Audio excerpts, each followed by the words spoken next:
So if I were to click this rise here, you'll notice that we have the marker here at the end. That's the moment that it knows that you want to sync it to film, because rise is built up to that frame. If we were to look at a transition, it's going to be in the middle because it knows you're going from one frame to another. If we were to look at a hit, it's going to be at the beginning because it knows you're emphasizing that specific frame. Now, we've applied that to all types of sounds, not just rises, transitions, and hits, but Foley and sound effects as well. So now looking at our other sound design elements, let's say that I wanted all of them to be horror and very intense. I can go up to my Replace tab up here in my library window, and I could select intensities 5 and 4, and then I could scroll down and I could select horror.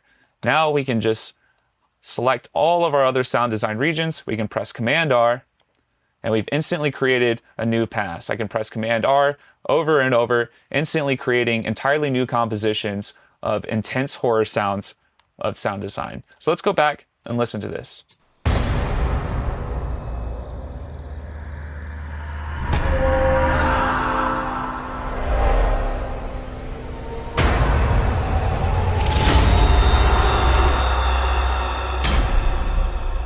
Love it. That sounds way more terrifying and perfect for this scene.